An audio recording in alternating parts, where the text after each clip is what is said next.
Bapak Ibu Saudara, saya ajak Bapak Ibu Saudara untuk belajar dari ayat ini. Filipi pasal 4 ayat 6 sampai ayat yang ke-7. Saya akan bacakan, atau kita baca sama-sama Bapak Ibu ya. Kita baca sama-sama Filipi pasal 4 ayat yang ke-6 sampai ayat yang ke-7. 3, 2, iya. Janganlah hendaknya kamu khawatir tentang apapun juga, tetapi nyatakanlah dalam segala hal keinginanmu kepada Allah dalam doa dan permohonan dengan ucapan syukur. Damai sejahtera Allah yang melampaui segala akal akan memelihara hati dan pikiranmu dalam Kristus Yesus. Bapak Ibu Saudara yang terkasih di dalam Tuhan, salah seorang bintang film terkenal, begitu ya. Dia rekan seprofesinya Cindy. Dia berkata begini ya Bapak Ibu Saudara. I never will have peace of mind. I never will have peace of mind. I'm not constructed that way. Some things in life can be horrible. Bapak Ibu Saudara, dia berkata begini, artis ini, Julie Christie, dia berkata bahwa saya tidak akan pernah memiliki damai di dalam pikiran saya. Saya tidak dibangun dengan cara seperti itu. Beberapa hal di dalam hidup ini bisa menjadi sangat menakutkan, sangat mengerikan. Bapak Ibu Saudara, terdengar sangat pesimis, tetapi sebetulnya apa yang dia nyatakan benar. Bapak Ibu Saudara yang terkasih di dalam Tuhan, manusia tidak memiliki damai sebagai komponen dirinya. Peace is not part of you. We are not constructed that way. Kita tidak dibangun dengan cara seperti itu. Kalau kita memang dibangun dengan cara seperti itu, kalau peace, damai adalah bagian dari diri kita, saudara, maka ada perang di depan kita, kita tetap damai. Masalahnya saudara, damai kita bisa hilang ketika situasi berjalan tidak seperti yang kita inginkan. Dengan kata lain Bapak Ibu Saudara, selama damai itu adalah sesuatu yang damai atau tidak ada damai, selama situasi masih bisa mempengaruhi damai kita, berarti damai memang bukan bagian dari diri kita. We are not constructed that way. Banyak hal di luar sana yang bisa menyebabkan kita kehilangan damai. Dia benar saudara. Dia benar. Jika demikian Bapak Ibu Saudara, pertanyaannya adalah begini. Bagaimana kita bisa memiliki damai kalau begitu? Damai saudara, mau nggak mau, suka tidak suka, harus diimplantasikan ke dalam diri kita. Oke? Saudara, sama seperti kalau kita mau main game, begitu saudara ya. Kalau kita mau main game, mau nggak mau saudara, kita harus cheating sedikit. Masukin satu komponen gitu untuk memastikan bahwa device kita bisa cope dengan game itu.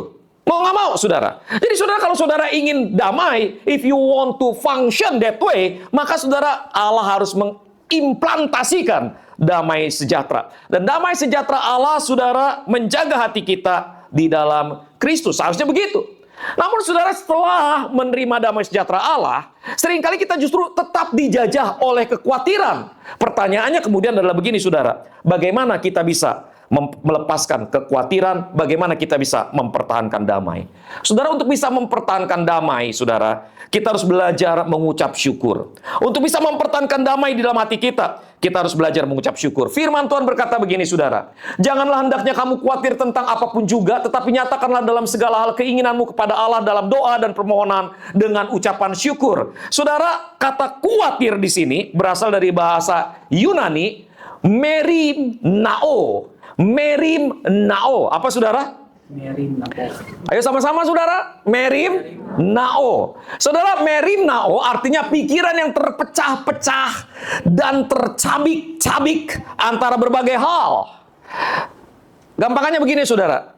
Waktu saudara duduk di sini, saudara masih mikirin kompor saudara masih nyala atau enggak, jemuran udah diangkat atau belum, berarti saudara sedang merimnao. Pikiranmu tercabik-cabik antara Allah dengan jemuran. Oke, saudara.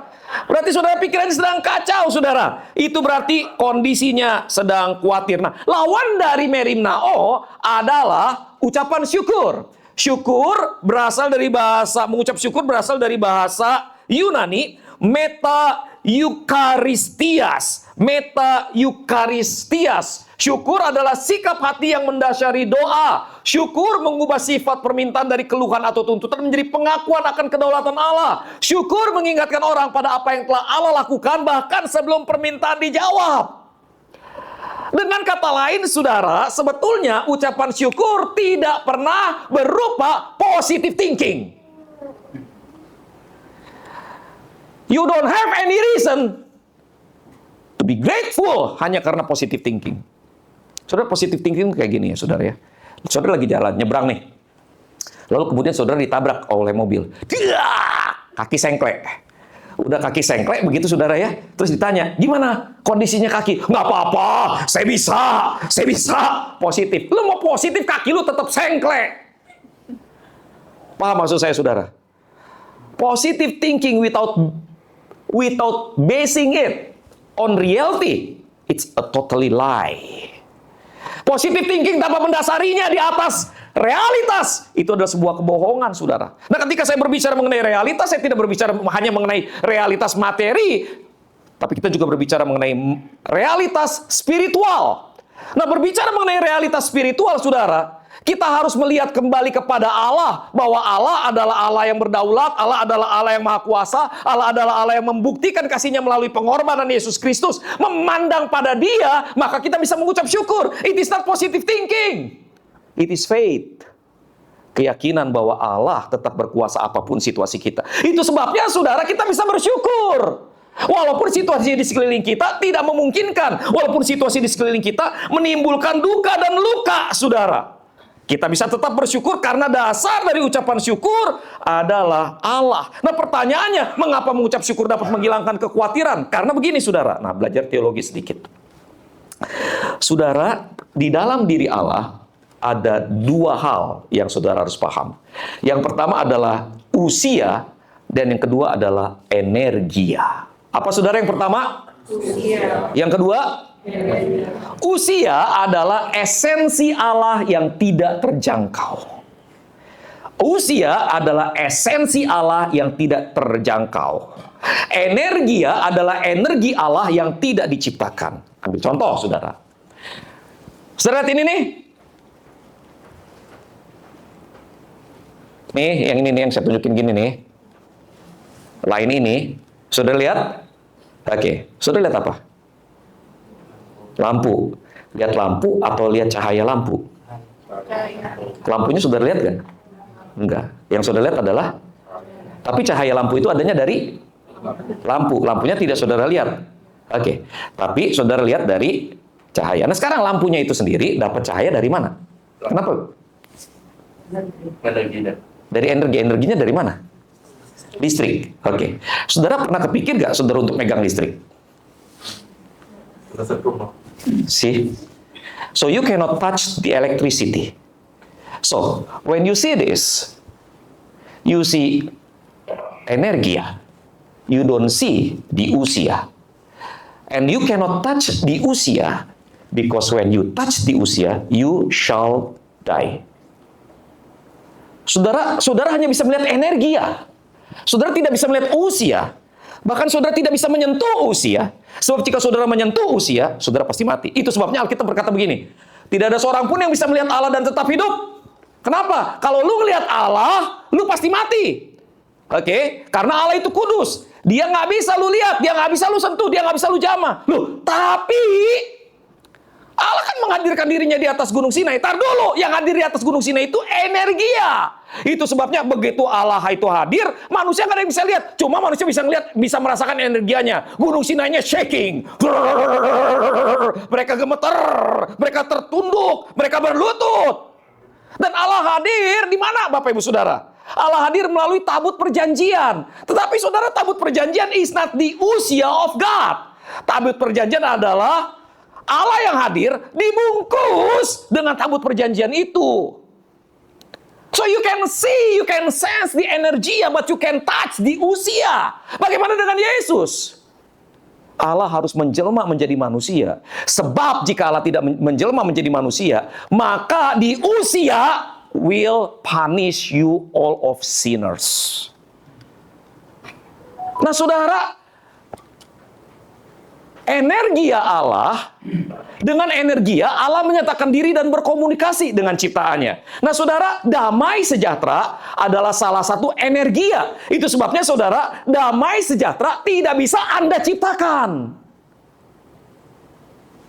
Saya ketemu sama seorang aktivis agama non-Kristen, menderita kanker di seluruh tubuhnya. Dan dia sangat positif. sangat gampang tersenyum. Very friendly ketika saya datang. Saya ingin tahu, what is your secret untuk tetap bisa begitu positif? And then she said, meditasi. Lalu kemudian saya bilang begini, selama meditasi, bisa langsung masuk dalam kondisi meditasi? Susah, karena apa? Mikirin anak, mikirin mantan suami yang mengkhianati. Mikirin ekonomi. Lalu setelah itu, saudara, saya bilang, habis meditasi terus gimana? Ya kembali deg-degan waktu meditasinya nggak apa-apa. Tapi setelah meditasi, kembali deg-deg plus. Karena kondisi realitasnya nggak berubah. Kondisi sekelilingnya nggak berubah, saudara.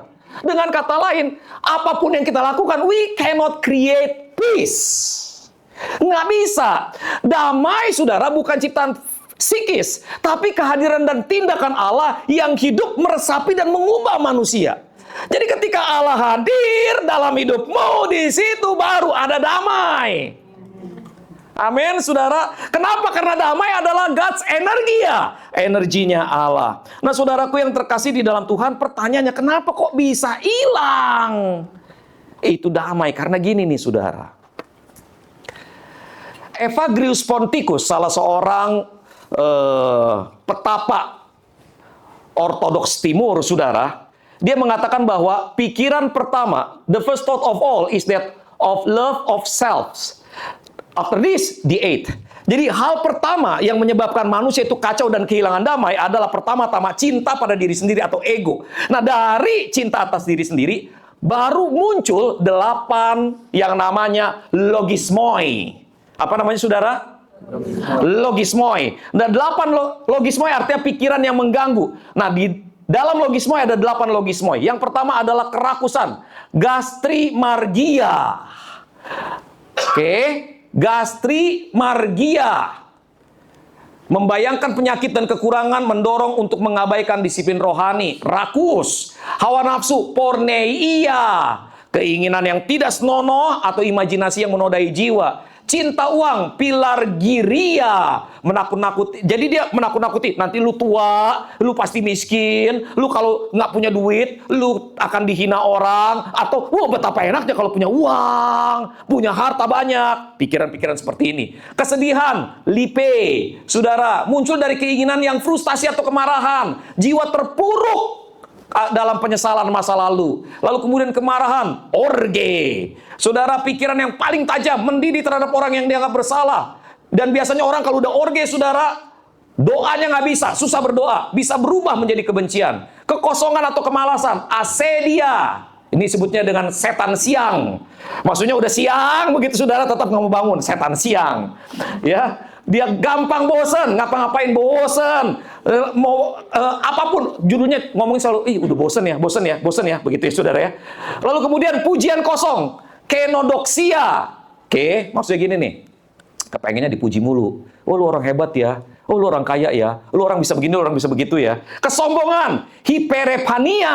Oke, dia menganggap dirinya lebih hebat, lebih berhasil dari orang lain, atau orang lain lebih rendah. Jadi kurang lebih gambarannya akan kayak gini nih, saudara. Ego mendasari 8 logismoi. Oke, ego mendasari 8 logismoi. Ketika 8 logismoi ini ada, muncul kekhawatiran.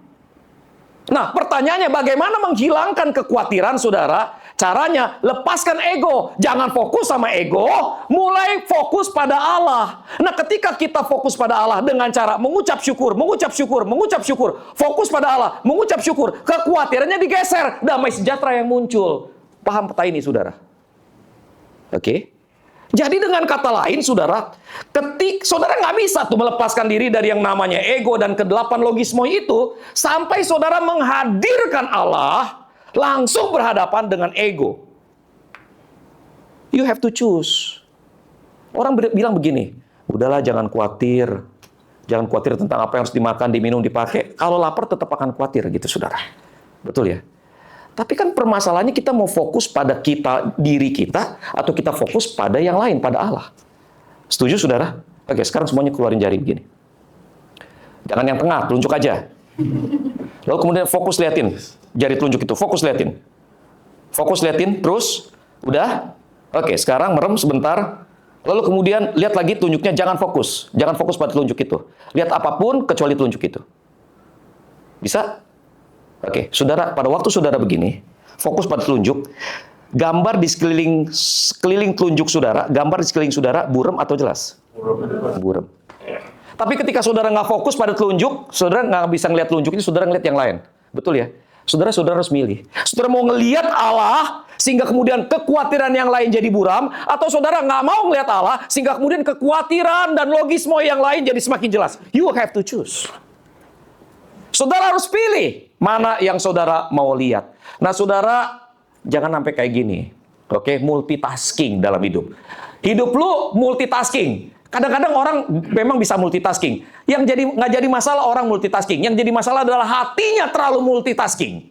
Oke ya, kepengen ngerjain ini sambil kerja ngeliatin sambil kerja ngeliatin saham, dia masih potong pisang. Oke, semua fokus kayak Tante Lia. Saudara, dia fokus gak, saudara? Kenapa bilang nggak fokus? Orang dia fokus motong, terus dia fokus ini, terus dia fokus bikin ini nih,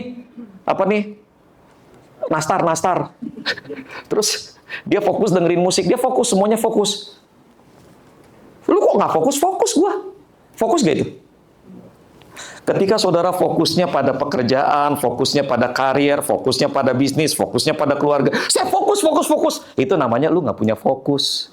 Karena fokus cuma satu. Betul ya, saudara ya? Nah, gara-gara begini, kerja jadi tidak produktif, hati tidak tenang, selalu merasa lelah, dan lain sebagainya, saudara. Mari kita belajar dari Tukul, saudara. Belajar dari Tukul artinya apa? Kembali ke laptop. Udah ngobrol panjang lebar, ngalor ngidul, orang udah pada ketawa. 4 mata, bukan 4 mata. Kembali ke laptop. Selalu kembali kepada laptop. Artinya apa? Di dalam segala kekacauan hidup, di dalam segala kegamangan, di dalam segala kekhawatiran, belajar selalu kembali kepada fokus yang benar. Amin. Gimana caranya? Langkah pertama, saudara, pikirkan gini, apa yang jadi fokusmu? Ketika saudara merasa khawatir, ketika saudara merasa gentar, ketika saudara merasa kacau di dalam hatimu, tanya, apa yang menjadi fokusmu? Oke? Nggak bisa jawab itu, lari ke sini. Apa Tea, apa TTTO? Apa Tea? Apa Tea adalah lawan dari logismoi, saudara. Apa Tea? Ayo sama-sama, saudara. Apa Tea adalah kemerdekaan dari gairah-gairah yang mengacaukan. Mana gairah yang mengacaukan? Ini gairah yang mengacaukan, logismoi. Jadi apatheia artinya merdeka dari itu semua, saudara. Nah, bagaimana caranya merdeka dari itu semua? Pertama, lakukan ini. Mengenali. Yuk, sekarang saya minta saudara tutup mata. Tutup mata semuanya. Setelah tutup mata dengan tangan. Setelah tutup mata dengan tangan. Apa yang saudara lihat sekarang? Hitam sekali. Oke. You see or you don't see? You cannot see but you see. You cannot see but you see. Come on. Open mata sekarang, buka mata. Betul tidak lihat apa-apa? Dengar pertanyaan saya. Anda tidak lihat apa-apa atau Anda lihat kegelapan? Itu dia. Itu bedanya. Kalau kita jalan, kalau kita membiarkan perasaan kita kacau begitu aja, saudara, maka sebetulnya kita sedang menutup mata, tetapi membiarkan kilatan cahaya bekerja di sekeliling kita, di sekeliling mata itu. Jadi, when you close your eyes like this, actually you still see the light. Betul nggak? Yeah. Sampai kita tutup begini, lalu kemudian kita bilang, gua nggak lihat apa-apa. Bukan. Anda bukan sedang tidak melihat apa-apa, Anda sedang melihat kegelapan. Oke ya. Nah, ini yang mau kita lakukan. Pertama, saudara, ketika saudara merasa hati saudara kacau, saudara duduk diam, perhatikan perasaan saudara. Lihat ke dalam, jangan lihat keluar, lihat ke dalam. Waktu saudara lihat ke dalam, saudara tanya sama diri saudara sendiri, mengapa kau tertekan, hai jiwaku? Mengapa kau gelisah di dalam diriku? Siapa yang mengajukan pertanyaan ini pertama kali di Alkitab? Daud. Ini yang namanya dialog jiwa. You ask yourself, what really do you feel? Really, what is it? Ada apa nih? Saudara, belajar untuk mendefinisikan, oh saya sedang marah, oh saya sedang kecewa, oh saya sedang terluka. Berusaha untuk mendefinisikan. Lalu setelah itu saudara, beri nama. Oh ini perasaan yang gini, itu namanya si kemarahan. Atau yang gini, monster ini namanya si kekecewaan. Oke saudara, you name it. Gampang? Gampang? Susah. Kenapa susah? Anak saya bilang begini, Papa, kadang-kadang kelemahan keluarga kita itu adalah we live in the bubble. Keluarga saya nih, ya, istri saya, anak saya, ya, dia bilang gini, Papa, kelemahan keluarga kita adalah we live in the bubble. Ngerti maksudnya live in the bubble? Hidup di dalam gelembung. Hidup di dalam gelembung. Nah, waktu kita hidup di dalam gelembung, kita ganggu tetangga nggak? Enggak. Nggak ganggu tetangga. Misalnya saya hidup di dalam gelembung, Lukas memiliki gelembung. Tinggal di dalam gelembung. Beda ya? Lukas tinggal di dalam gelembung, saya tinggal di dalam gelembung. Waktu saya tinggal di dalam gelembung, Lukas tinggal di dalam gelembung. Lukas nggak ganggu saya nggak ganggu Lukas. Oke, tapi pertanyaannya, how can we live in the bubble?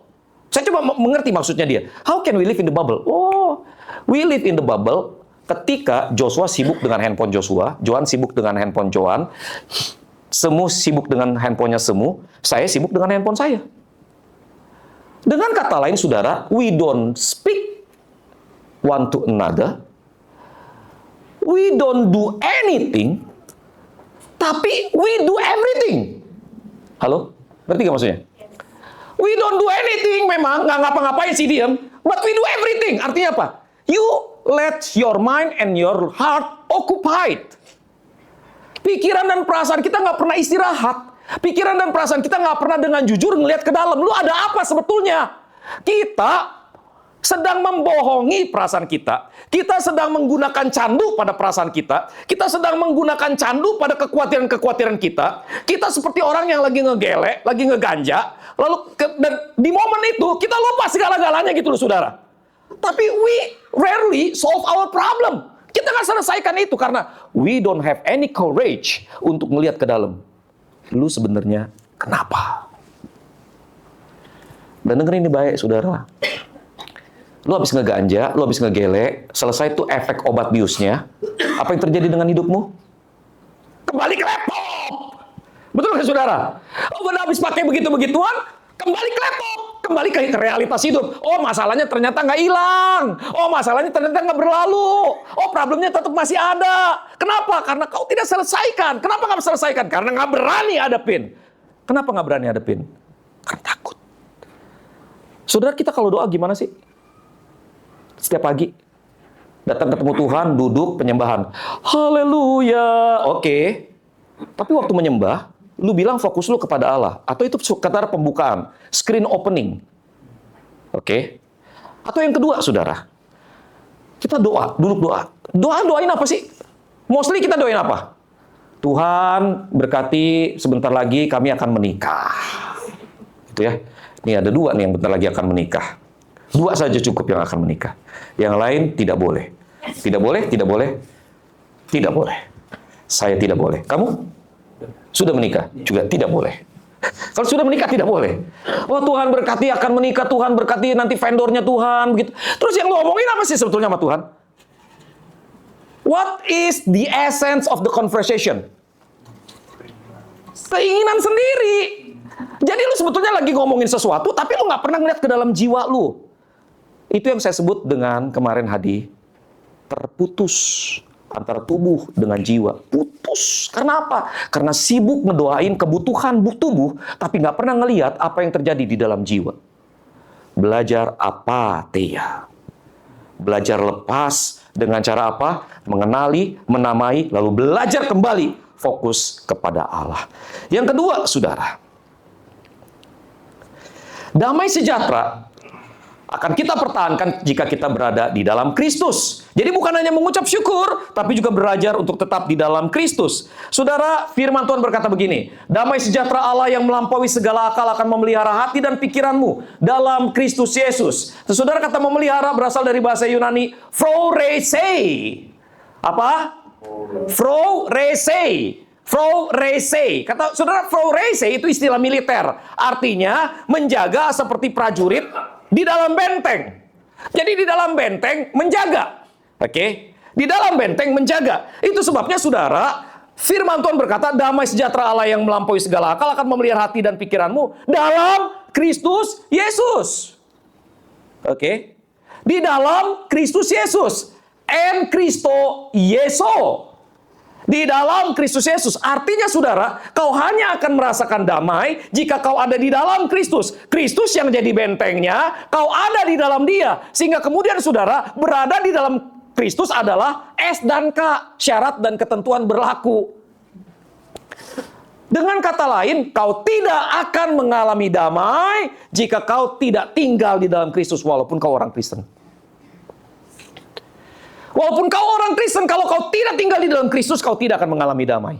Kalau kau ingin mengalami damai, tetap tinggal di dalam Kristus. Janji damai sejahtera hanya berlaku ketika kita ada di dalam Kristus. Saudara, ini esensinya sih sebetulnya saudara. Lihat ya saudara ya. Ego, keinginan diri untuk menjadi Allah, untuk menjadi Tuhan yang menguasai dan mengatur hidup, membuat manusia mengambil buah pohon pengetahuan yang baik dan yang jahat. Dan karena itu, damai sejahtera hilang. Jadi saudara perhatikan ini baik-baik.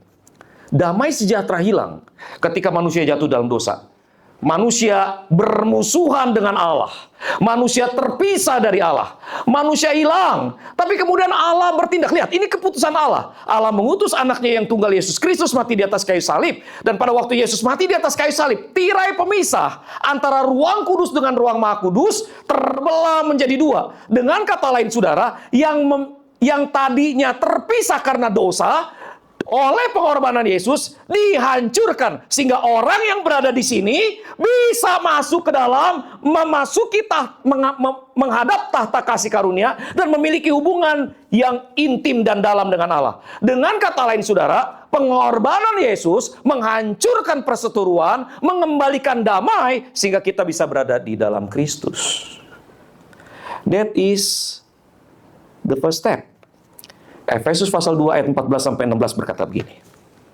Karena dialah damai sejahtera kita yang telah mempersatukan kedua pihak dan yang telah merubuhkan tembok pemisah, yaitu perseteruan. Sebab dengan matinya sebagai manusia, ia telah membatalkan hukum Taurat dengan segala perintah dan ketentuannya untuk menciptakan keduanya menjadi satu manusia baru di dalam dirinya, dan dengan itu mengadakan damai sejahtera dan untuk memperdamaikan keduanya di dalam satu tubuh dengan Allah oleh salib, dengan melenyapkan perseteruan pada salib itu. Dengan kata lain saudara, ketika manusia berdamai dengan Allah, dia bisa berdamai dengan situasi di sekelilingnya. So, your first step untuk mengalami damai adalah dengan tinggal di dalam Kristus dan mengalami damai yang dari Allah. Saudara, saya udah pernah cerita yang ini nih ya.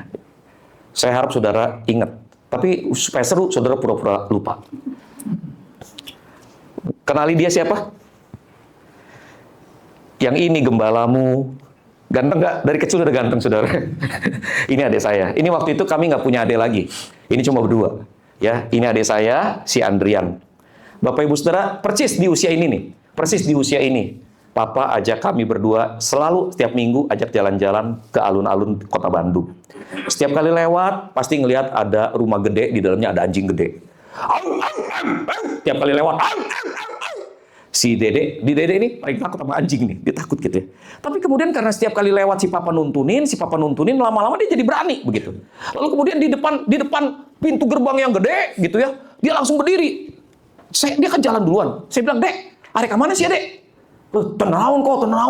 Wah, ini sih yang wani orang mah katanya. Berani. Dia berdiri di depan gerbangnya. Terus dia begini, di depan anjing tuh ada herder, ada pokoknya anjing-anjing yang mahal gitu, yang gede-gede. Anjing! Wah, ini siap kuaing anjing! Anjing, berani lo sama gua katanya. Itu anjing dia langsung lari dari dalam. Wah, dia tomplok gerbangnya. Doang, gerbangnya goyang. Begitu ditabrak gerbangnya, si Dede langsung, "Papa!" Dia lari. Langsung papa saya pegang. Begitu dipegang papa saya, baru dia tenang, saudara. Dalam hati saya, Dek, nyali lu cuma waktu ada bapak lu, nggak ada bapak lu, nyali lu nggak ada. Tapi realitasnya kan seperti itu, saudara. It is not about your courage. Bukan tentang keberanianmu, tetapi tentang kau berada bersama siapa. Sebab berada bersama dengan siapa itulah sebetulnya yang memberikan kepadamu kekuatan dan keberanian. Itu sebabnya saudara, ketika manusia jatuh dalam dosa, lalu kemudian manusia mendapati dirinya telanjang, dia bersembunyi, Allah berfirman, bukan Allah bertanya. Baca Alkitabnya baik-baik. Allah berfirman, di manakah engkau? Dengan kata lain, ketika manusia jatuh dalam dosa, Allah mengingatkan manusia, kau sedang berada di posisi mana? Itu sebabnya saudara, Allah mengutus anaknya yang tunggal Yesus Kristus mati di atas kayu salib, supaya kita bisa berada di dalam Dia. Nah, setelah kita tahu kita ada di dalam Dia, diperdamaikan dengan Allah, kita jalani hidup kita berhadapan dengan kekhawatiran. Pertanyaannya, masihkah kita berada di dalam Dia? Itu sebabnya ketika kau mengalami kekhawatiran hari ini, pertanyaanmu bukan, kok saya khawatir ya? Tapi pertanyaanmu seharusnya adalah, di mana kau berada saat ini? Di manakah engkau? Kau berada di mana? Nah, itu sebabnya saudara perlu untuk belajar melatih hati. Tidak membiarkan pikiran kita terus-menerus pada masalah, tetapi kemudian belajar untuk melatih hati kembali kepada Allah. Di satu sisi belajar apatheia, belajar untuk melihat, belajar untuk menamai, ngerti, ngelihat, menamai. Lalu setelah melihat dan menamai apa yang ada di dalam hati kita, kembali kepada Allah. Caranya gimana? Ini satu renteng ya saudara ya. Logismoi, apatheia, hesychas. Apa saudara? Hesychia. Apa? Hesychia. Saudara, hesychia artinya hati tenang atau ketenangan saudara. Bagaimana caranya bisa tenang? Orang zaman dulu itu doa dengan satu doa sederhana. Yesus anak Daud, kasihani aku orang berdosa. Dan dia mendaras doa itu terus-menerus hanya satu kata itu. Yesus anak Daud, kasihani aku orang berdosa. Jesus son of David, have mercy on me. Jesus son of David, have mercy on me. Jesus son of David, have mercy on me. Terus begitu, tapi caranya begini saudara. Diam, entah berdiri, entah duduk. Tundukkan kepala, mata melihat ke arah hati. Tarik nafas.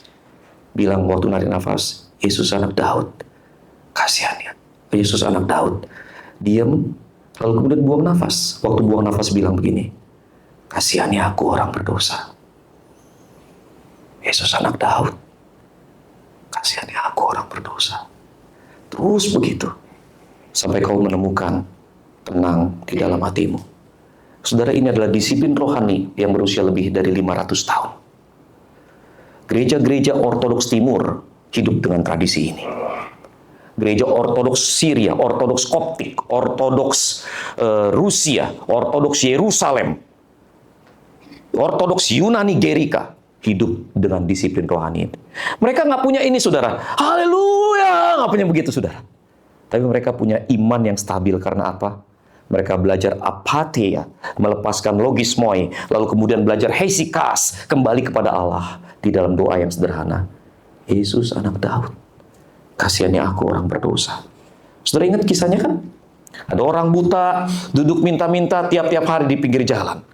Orang buta itu saudara, dia bingung karena dia nggak ngelihat, dia cuma dengar suara lebih rame dari biasanya. Dia bertanya kepada orang, "Hei, ada apa?" Lalu kemudian orang buta itu dengar, Yesus orang Nazaret itu lewat. Yesus yang mana? Yesus yang suka melakukan mujizat itu. Lalu kemudian Yesus dan rombongannya lewat. Begitu ramai, begitu crowded, orang begitu banyak. Ini orang buta. Dia tahu bahwa orang ini bisa melakukan perubahan dalam hidupnya. Dia diam. Tapi dia bilang nggak bisa kayak begini terus. Harus lakukan sesuatu. Dia teriak, Yesus anak Daud.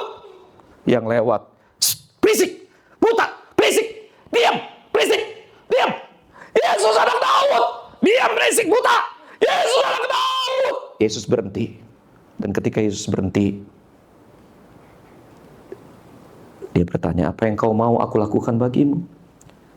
Guru, kasihani aku orang berdosa. Rabuni, Guru, aku mau melihat. Saudara, pernahkah saudara berpikir bahwa sebetulnya kita tidak berbeda dari orang buta itu? Pergumulan, masalah, tantangan, kesibukan membuat kita jadi begitu crowded, begitu ramai di dalam hati. Kejatuhan-kejatuhan kita, kesalahan yang kita buat membuat kita nggak layak bahkan untuk datang, dan kesalahan itu, dosa itu, masa lalu itu menghakimi kita, bilang, lu nggak layak, lu nggak layak, lu nggak layak, diam, lu nggak layak. Di momen itu, saudara, yang perlu kita lakukan cuma bilang begini. Kita nggak bilang, enggak, gue korban. Kita nggak bilang, habis mau bagaimana? Keluarga harus makan. Habis bagaimana, kan dia yang salah. Enggak, we stay still. Kita diam. Dan di dalam diam kita berkata begini, Tuhan, saya tahu saya nggak layak. Saya tahu saya nggak pantas. Saya tahu saya orang berdosa. Kasihani aku, orang berdosa. Kasihani aku. You begging for the mercy. Yesus, anak Daud, kasihani aku, orang berdosa. Kemarin saya bilang sama Cindy, Sin, Koko doa pakai rosario. Dan itu yang Koko pegang. Satu rosario terdiri dari 5 putaran. Satu putaran, 1 bit, isinya 10 bit. Jadi ada 50 bit. Saya doa, Yesus anak Daud, kasihani aku orang berdosa.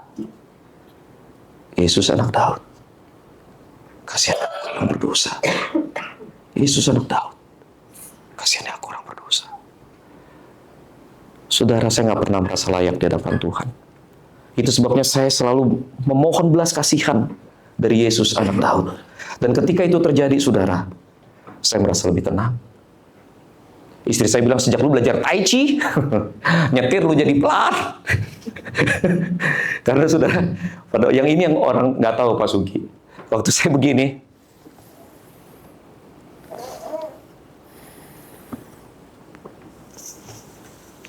Yesus anak Daud, kasihannya aku orang berdosa. Saya berusaha untuk selalu membiarkan doa itu hadir dalam setiap nafas yang saya tarik dan saya hembuskan. Dan itu membuat hidup saya lebih tenang. Dan itu yang saya mau dari keluarga saya. Setiap kali berargumentasi, diam dulu. Kenapa? Sebab dengan diam, kita belajar melihat ke dalam hati dan punya waktu untuk memandang pada Allah. Saudara belajar untuk stop dulu ya dalam hidup ya. Belajar stop. Jangan istirahat handphone. Jangan istirahat ngobrol. Jangan istirahat ngopi. Oh, ngopi masih boleh. Karena itu juga bagian dari ibadah. Tapi yang pasti saudara, jangan saudara kemudian menceburkan diri dalam aktivitas yang membuat kita melupakan sementara problem kita. Belajar untuk berdiri dulu, habis kerja di laptop, belajar berdiri dulu. Kemudian, terima kasih Tuhan, 90 menit. Yesus anak Daud, kasihani aku orang berdosa. Saudara jalan lagi. Amin, saudara. Saudara, apa yang saya suka dari Yesus? Saudara tahu apa yang saya suka dari Yesus? Yesus tukang tidur. Nggak percaya? Saudara, di mana lagi orang bisa tidur kayak begini, saudara? Di mana lagi? Sebelah kanan air, sebelah kiri air bergelombang. Wah, kencangnya minta pun, dia mas sare. Tidur, saudara. Kagak lihat kiri, kagak lihat kanan. Orang udah ketakutan, kapal mau tenggelam, dia tidur, saudara. Kok bisa ya? Karena, saudara, dia punya ketenangan yang luar biasa. Damai yang luar biasa. Saudara, salah satu disiplin rohani Yesus adalah jam 3 pagi keluar ke tempat yang sepi, dan orang nggak ada yang tahu dia ngapain. Yang kita tahu adalah dia pergi ke tempat yang sepi. Dan itu yang harusnya kita lakukan, bukan? Apapun pergumulan dalam hidup kita, masuk ke dalam tempat sepi hati kita, dan menemukan Allah lagi di sana.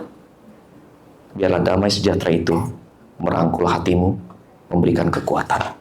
Yuk kita tunduk kepala, kita berdoa.